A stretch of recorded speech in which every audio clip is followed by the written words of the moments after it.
At Alex's apartment, Juliana's driver stood patiently by the car, waiting for Alex to join him. He had already loaded Alex's laptop bag into the trunk. Alex glanced at his phone, hesitating for a moment before typing out a message to Lucy. "Hi babe, I'm sorry for everything. I'll make it up to you once things settle down. Please trust me." He stared at the message for a second before hitting send. With a sigh, Alex climbed into the car and the driver started the journey to Juliana's house.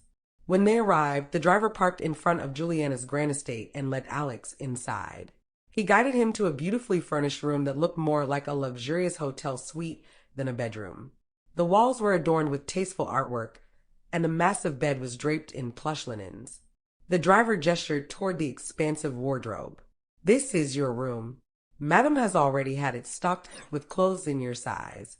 Feel free to make yourself comfortable." Alex looked around, taking in the opulence, as the driver continued.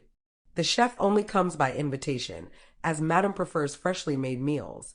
If you're hungry or think you'll get hungry, you'll need to inform the chef 2 hours ahead of time. Or you can order food yourself." He handed Alex a sleek credit card. "This is for groceries and other minor expenses.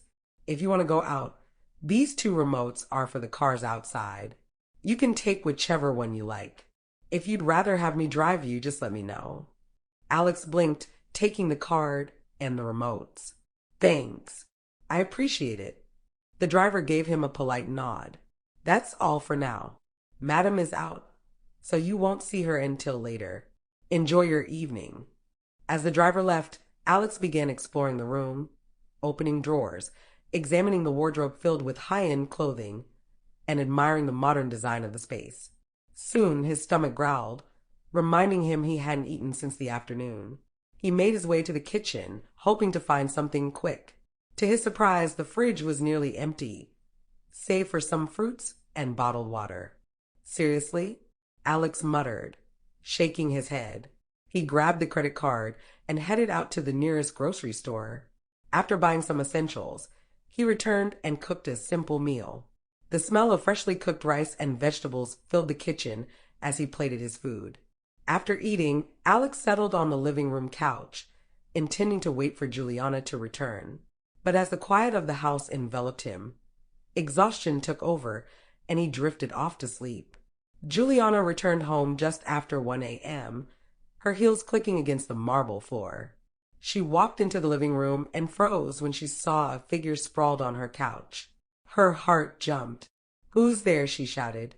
Alex jolted awake, sitting up in confusion. What's wrong?" Juliana's eyes narrowed as she realized it was him. "Alex, what the hell are you doing on my couch? Are you trying to scare me?" Alex rubbed his eyes, still half asleep. "What are you talking about? I was waiting for you and must have dozed off." "Waiting for me?" Juliana folded her arms. "Did I ask you to wait for me? I completely forgot I told the driver to bring you in today." Alex raised an eyebrow, his voice teasing. "You act so bold. Yet a little thing like this got you scared?" "Scared?" Juliana shot back, her tone icy. "Who said I was scared? Please, next time stay in your room where you belong." Alex smirked. "Yes, ma'am." "And stop calling me ma'am," Juliana snapped, her tone sharp. "Call me Juliana. In public, you can call me sweetie, darling, or whatever saccharine nonsense you can come up with. It'll keep people from suspecting anything. These are the kinds of things you should be focusing on, not sleeping on the couch like a clueless fool." She turned toward the stairs, but Alex called after her. "For what it's worth, I made rice. It's fresh, vegetables and all. Thought you might want some since I heard you like fresh food." Juliana paused mid-step, then turned her head slightly to glance at him. Her expression softened for a fraction of a second before her usual icy demeanor returned. "I don't want your food," she said coolly. "Stick to our contract. Don't think playing the nice guy will make me like you or anything. You'll only embarrass yourself." Her words stung, but Alex held his ground. She continued up the stairs without looking back, her voice drifting down. "Next time don't wait for me. And don't ever fall asleep on my couch again." Alex watched her disappear, then let out a long breath. He looked around the room, taking in the luxury and the cold atmosphere it carried. 3 months, he muttered to himself. Just 3 months, Alex. You can do this. You have to do this. But as he stood there, the reality of the situation sank deeper. He wasn't sure if it was the money, Juliana's overwhelming personality, or the secret she carried that unsettled him most. And for the first time, he wondered if 3 months would be too long to survive in her world. Third weekend since Alex started living with Julie. Alex was in his room dressing up when his phone buzzed with a text from Juliana. We're leaving in 30 minutes. He read it, sighed, and tossed the phone aside. No hello, no instructions. Just orders, he muttered. Ignoring the message, he continued dressing. When he was ready, he made his way downstairs to the sitting room to wait. Minutes later, Juliana descended the grand staircase, her movements graceful and deliberate.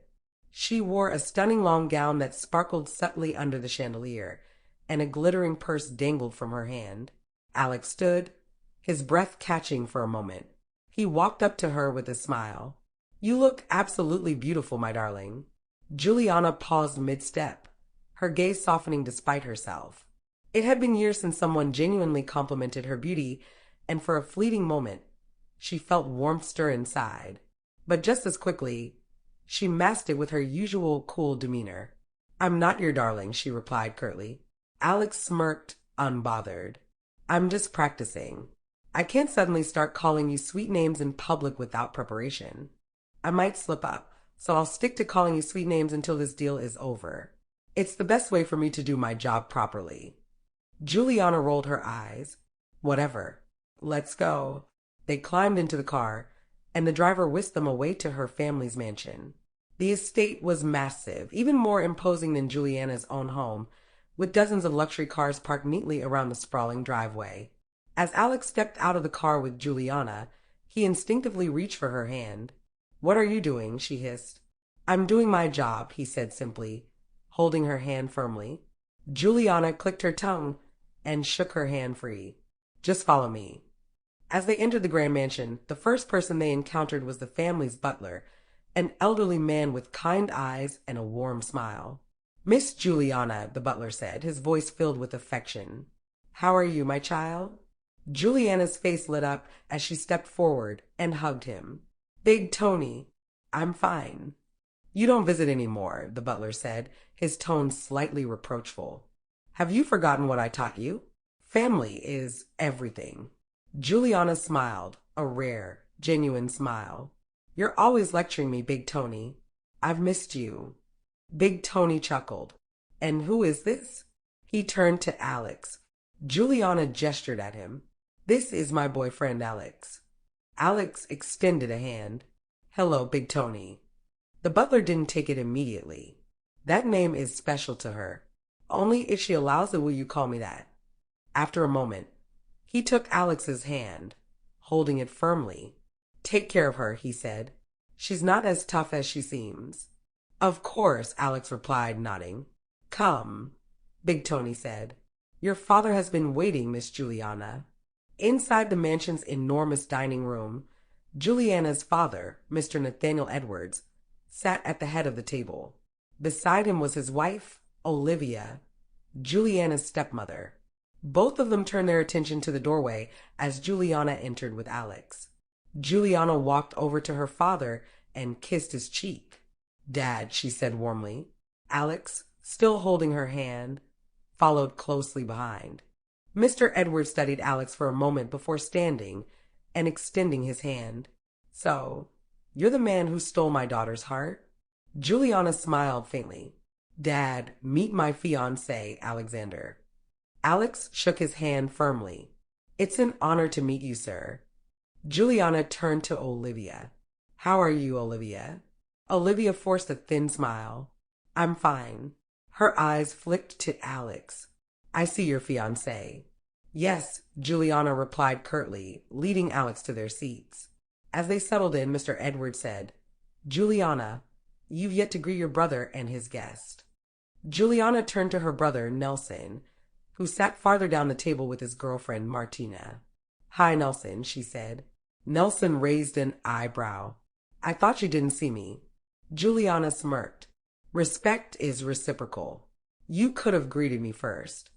Nelson shook his head. I respect tables, not pointless arguments. Let's not ruin this dinner. Better. Juliana shot back. She turned to Martina. Meet my boyfriend, Alex. Martina extended her hand, but Juliana ignored it, turning back to Alex. Alex, feeling awkward, reached for Martina's hand instead. But before he could complete the gesture, Nelson interrupted. Big Tony, can we have the food now? Alex froze mid-motion, his hand hanging awkwardly in the air. He redirected it to Martina, who shook it politely, though the moment felt forced. During dinner, Mr. Edwards turned to Alex. So, Alexander, what do you do for a living? Before Alex could speak, Juliana jumped in. He's an engineer, a very talented one at that. Olivia arched an eyebrow. Why not let him answer? Or is there something you don't want us to know? Juliana's eyes flashed. Exposed from what, exactly? Before the tension could escalate, Alex gently placed his hand on Juliana's. It's okay, darling. I've got this. Juliana froze at his touch. A flicker of something. Was it gratitude crossing her face? Alex turned back to Mr. Edwards and began speaking confidently. I'm a first mechanical engineer. I focus on practical applications, and I've been working in some of the best workshops in town. My dream is to open my own garage one day, where I can teach and direct people, but doesn't know a lot on automobile. I'm saving up to make it happen. Mr. Edwards leaned in, intrigued. Interesting. And what inspired you to pursue this field? Alex smiled and launched into a story about his childhood love for machines. The conversation flowed naturally, with Mr. Edwards asking more questions and Alex answering with ease. Juliana, sitting quietly, felt a surprising sense of pride. Alex was holding his own, even charming her father, a feat she hadn't expected. But across the table, Olivia and Nelson exchanged subtle, displeased glances. As the dinner progressed, Juliana allowed herself a moment of relief. This is working, she thought. For now. But in the back of her mind, she knew her family's scrutiny was far from over, and so was the danger of the secrets they were both hiding. As dinner wrapped up at the Edward mansion, Juliana leaned toward her father. Dad, we'll be leaving soon. It's getting late. Her father, Mr. Nathaniel Edwards, raised a hand, silencing her gently. No, Juliana, he said with a tired smile. I should have told you earlier, but this gathering isn't just for dinner. It's for the entire weekend. Everyone will be staying here. What? Juliana's eyes widened. Nathaniel coughed softly, patting his chest. Everything is arranged. You don't need to worry about clothes or anything else. Just stay. Who knows? His voice dropped slightly. This might be my last chance to spend time with you all. Olivia, his wife, quickly interjected. It won't be, Nathaniel. Don't say things like that. Juliana forced a polite smile, but her frustration was evident. She glanced at Alex, who remained composed, though his jaw tightened slightly. After dinner, Big Tony, the family butler, led Alex and Juliana to their room, a spacious and luxurious suite with a single massive bed. Alex waited until the door shut behind Tony before turning to Juliana. This wasn't part of the plan. Juliana shrugged, kicking off her heels. Then deal with it. Alex frowned. Deal with it? That's all you have to say. Juliana ignored him, heading to the wardrobe. Go to the bathroom and lock the door. I need to change. Alex raised an eyebrow. What? Why do I need to go to the bathroom? I can just turn my back and let you change. Do I really need to leave the room? Juliana crossed her arms, staring at him. I don't trust you. You might turn your back to peep. And don't forget the contract. You do as I say unless it's illegal. So I command you to go to the bathroom until I'm done. Alex stared at her for a moment, incredulous, but eventually relented. Fine. You're impossible. He went into the bathroom, grumbling under his breath.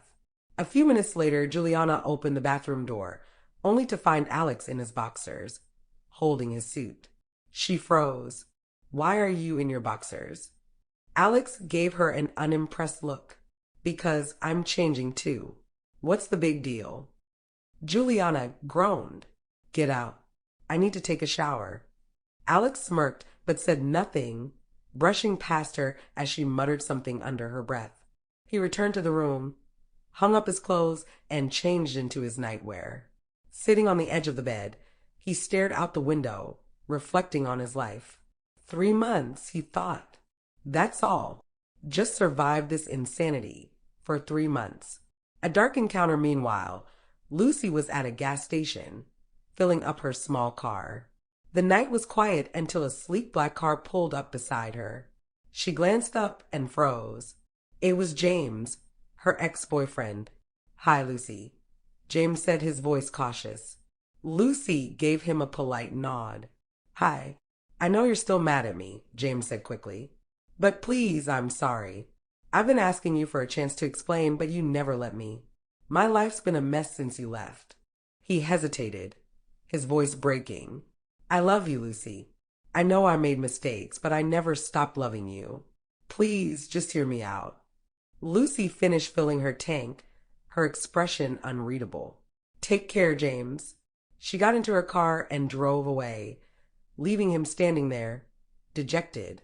In her apartment later that night, Lucy sat on her bed, staring at her phone. She dialed Alex's number for the 100th time, but it went straight to voicemail. Why? She whispered, tears brimming in her eyes. What's wrong with me? Why do I keep ending up with men who hurt me? She clutched her phone tighter, her voice trembling. You said you'd always be there for me, but you abandoned me at the restaurant. And now it's been weeks. You don't answer my calls. You're just gone. Her tears flowed freely. I know we needed the money for my mother's medical bills for our students' debts, but I should have stopped you. I should have. Her voice broke, and she buried her face in her hands, crying quietly. Minutes later, she wiped her tears, grabbed her purse, and left her apartment. At the club, Lucy drowned her pain in the music and flashing lights. She danced, her movements wild and uninhibited, a drink in her hand. A man approached her, joining her on the dance floor. His compliments were smooth, and Lucy, feeling the effects of the alcohol, didn't push him away. After a while, he leaned close and whispered, Let's step outside. Lucy hesitated but nodded, following him out to his car in the dimly lit parking lot. As soon as they were alone, the man leaned in, pressing kisses to her neck. You're so beautiful, he murmured, and so hot. How much for a quickie? I'll just go to the back. You bend over. Lucy froze, pushing him back. What are you talking about? I'm leaving. The man's grip tightened. You think you can get me worked up and just walk away? I was trying to be nice, even offering to pay. Let me go, Lucy pleaded, her voice trembling. But he ignored her, turning her roughly and tugging at her skirt. You're not going anywhere. Lucy struggled, panic clawing at her chest. Please don't do this. I'll give you money, just let me go.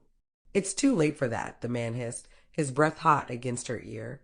Just as he raised her skirt, a sudden blow to his head sent him sprawling to the ground. Lucy turned, her heart racing, and saw James standing there, fury blazing in his eyes. Are you okay? He asked, pulling her into his arms. Lucy collapsed against him, sobbing uncontrollably. He wouldn't stop. James gently stroked her hair. You're safe now. He kicked the man once for good measure before helping Lucy into his car and driving her home. Outside Lucy's apartment, James parked and turned to her. Lucy, he began, his voice trembling. Do you think I'll ever forgive myself if that guy had succeeded? I'm sorry for everything, for showing up at the gas station, for bringing up the past. I didn't know my mistakes would ruin your life like this. Tears welled in his eyes. I love you. I never stopped. And if you hate me, I understand. But I'll always protect you no matter what. Lucy shook her head, her voice quiet but firm. Don't make this about you, James. My head is already full. Thank you for saving me, but I need to be alone right now. Without another word, she stepped out of the car and disappeared into her apartment, leaving James sitting there, tears streaming down his face. Inside her apartment, Lucy sank onto the couch, her mind spinning. What am I doing? What is happening to my life? She stared at her phone, her heart aching as she thought of Alex, her voice breaking into a whisper. Why weren't you here when I needed you? Back at Juliana's father's mansion, after finishing his shower, Alex walked out of the bathroom, drying his hair with a towel. He glanced at the massive bed in the center of the room where Juliana was already lying, her back turned to him, engrossed in her phone. With a sigh, he climbed onto the bed, settling on the far side. What are you doing? Juliana's voice cut through the silence, sharp and firm. Alex turned to her, confused. What does it look like? I'm getting ready to sleep. You're not sleeping here, she said without looking at him, her fingers still scrolling through her phone. You're sleeping on the floor. Alex blinked, stunned. The floor. Juliana didn't respond, her posture unchanging. You know it gets cold at night, Alex said, trying to keep his tone calm. You seriously want me to sleep on the floor? Still, she said nothing, her focus seemingly glued to her screen. Alex stared at her, waiting for her to turn, to say something, anything, but she remained still, her silence louder than words. Unbelievable, he muttered, shaking his head. He climbed off the bed and looked around the room. With no extra blanket in sight, he finally sat on a chair, resting his head on the edge of the table. Juliana, hearing his frustrated sighs, finally put her phone down. She pulled the blanket over herself, her face emotionless as she settled into the bed. Good night, Alex, she said softly, her voice dripping with mock civility. Alex raised his head slightly, glaring at her back. Good night, madam, he said under his breath. She didn't respond, already drifting into sleep, leaving Alex sitting in the cold, staring out at the moonlit window, wondering for the 100th time what he had gotten himself into.